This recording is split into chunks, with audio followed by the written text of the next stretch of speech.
2020 foi um ano estranho. E se teve uma coisa que esse ano fez eu perceber que nenhum outro ano tinha feito, foi o quão perdido e sem direção eu tava na minha vida. Acho que desde a época do vestibular que eu não me perguntava o que eu quero da minha vida. E essa é uma das perguntas mais complexas que tu pode se fazer. Qualquer questão desse tipo é uma coisa que precisa de muito tempo e de muita reflexão. Isso é uma boa notícia, porque esse ano, pelo menos na teoria, eu tive muito esse tempo. Só que na prática, não. Eu tive um pequeno obstáculo e o nome dele é TikTok. Eu ando vendo TikTok demais o tempo todo, em todo lugar, e eu não me orgulho nem um pouco disso. Tá, eu assumo que a maioria desses vídeos são uma porcaria. Mas de vez em quando, se tu cavar fundo o suficiente, tu vai achar uns muito bons, que dão um jeito de se destacar do resto. Eu comecei a me perguntar o que diferenciava um TikTok muito bom de um muito ruim. E eu cheguei a duas conclusões. A primeira é que se o TikTok tem qualquer tipo de dancinha, desculpa, mas ele é automaticamente ruim. E a segunda é que a grande maioria dos vídeos que eu acho muito bons estão de um jeito ou de outro contando uma história. E eu acho que eu aprendi uma lição muito importante com esses TikToks. Nunca pensei que eu falaria isso na minha vida.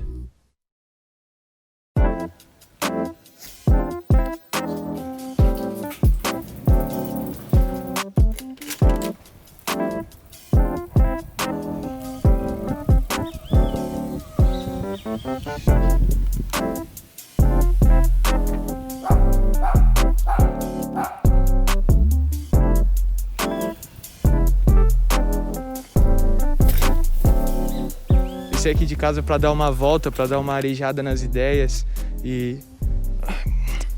acho que não tem ninguém em volta. Calma aí. E tô com muita vergonha de alguém chegar na rua, cara. Se tu acha que tu passa vergonha é porque tu nunca filmou em público, assim, no meio da rua. Tá, deixa eu... Eu tô tentando entender mais especificamente por que a gente ama tanto ouvir histórias. E isso não é uma coisa que tá acontecendo só agora na minha geração ou na geração dos meus pais, sei lá. Acho que o ser humano sempre gostou de se reunir em volta de uma fogueira e ouvir uma história. Puta. O vento da câmera voar aqui, ó, velho. Segura aí. Ô, vento. Eu acho que a gente tá o tempo inteiro carregando a explicação de tudo isso com a gente. Toda vez que a gente escuta uma história, acontece uma coisa muito diferente aqui no nosso cérebro. Ele faz muito mais do que só juntar as palavras e dar um sentido para elas. Quando a gente ouve uma história, nosso cérebro se ativa de um jeito muito parecido com o qual ele se ativaria se a gente estivesse vivendo os eventos que estão sendo contados. A gente sempre dá um jeito de se colocar no lugar do personagem. É por isso que a gente morre de medo vendo filme de terror, por exemplo. Mesmo a gente sabendo no fundo que a gente tá bem de boa no sofá da nossa casa. Qual que eu acho que é a conclusão que a gente tira disso tudo? Que histórias são inevitáveis, cara, não tem como a gente fugir delas. Histórias, na real, são partes da natureza humana, sabe? Acho que todo esse monte de gente fazendo TikTok, eles sabem muito bem disso, cara. Se tu tem alguma coisa a falar e tu quer que as pessoas te escutem, tu precisa saber contar uma história. E isso é uma coisa que me interessa muito e sempre me interessou, assim. Mexer com as pessoas de um jeito que só uma história consegue fazer. Eu sei que eu quero contar histórias. Isso é o começo de uma direção, eu acho. E eu pensei uma coisa aqui, olha só. Talvez contar uma história não seja tão complicado quanto parece, porque a gente já faz isso o tempo inteiro.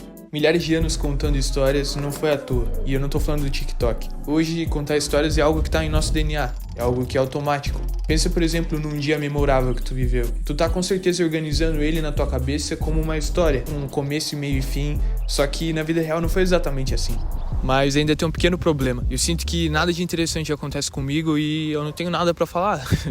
O que eu faço agora?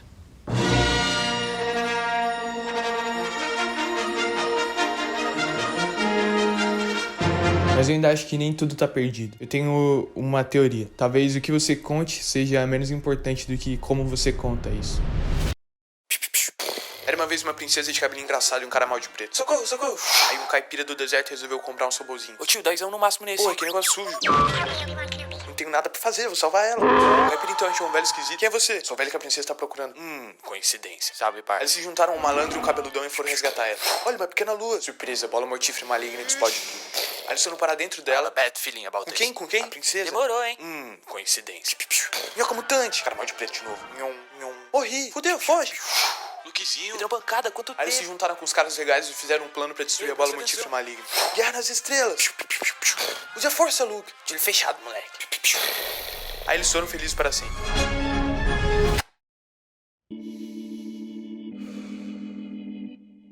Eu acabei de te contar a história de um dos filmes que eu mais gosto, do pior jeito que eu consegui. Isso só mostra que uma viagem para outro universo, se for mal contada, pode ser muito chata. E uma viagem para um supermercado, se bem contada, pode ser a coisa mais interessante do mundo. Se você acha que Star Wars já era chato antes, por favor, se retire do recinto. Eu te odeio. Tá, mas ainda existe uma questão gigante aqui. Como contar uma boa história?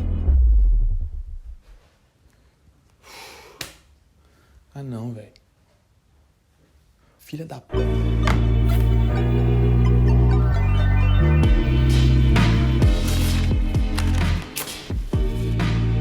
Eu não acho que exista nenhum tipo de segredo guardado a 7 chaves que só os melhores escritores e diretores de cinema saibam. Eu acho que talvez o único jeito de aprender a contar histórias seja contando histórias. E ver o que funciona, o que não funciona, e aprender a contar a própria experiência. E fazendo exatamente isso, eu acabei aprendendo algumas coisas. Eu aprendi, por exemplo, que uma boa história é sempre sobre pessoas de verdade. Às vezes sobre cachorros que agem como pessoas de verdade, mas enfim. Elas são como eu e você, com problemas, sonhos, dificuldades e uma característica bem específica. Essas pessoas nunca estão de boa. Elas sempre estão atrás de resolver ou melhorar alguma coisa, um obstáculo, um problema. E é isso que move a história pra frente. E no final, uma história parece muito um quebra-cabeça meio esquisito, onde a ordem e a velocidade das peças que são encaixadas importam. Mas tem uma coisa que de longe é a mais importante que eu aprendi.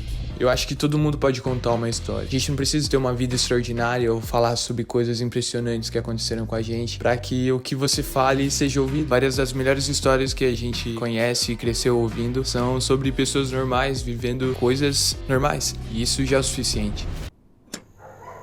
Eu acho que é isso. Essa é a direção que eu tava procurando. Não é nenhum tipo de resposta definitiva que vai resolver minha vida, mas é um começo, é um primeiro passo e isso é o suficiente, pelo menos por agora. Eu sei de uma coisa, eu quero contar histórias. E eu acho que nesse momento da minha vida, eu vou usar essa coisa aqui, esse canal pra fazer isso. E elas não precisam ser sobre coisas incríveis e viagens pra lugares paradisíacos. Essas histórias vão ser sobre as coisas que eu amo, as coisas que me interessam, sobre experimentar e aprender coisas novas, sobre essa minha vida aqui, que não tem nada de extraordinário. Porque eu acredito de verdade que se você, assim como eu, quer contar histórias, a gente já tem tudo que é necessário. Só falta a gente procurar essas histórias que já estão aqui em volta da gente. E elas nunca têm nada de especial, até você tentar contar elas. E eu nunca pensei que fosse a porra do TikTok que fosse me ensinar isso.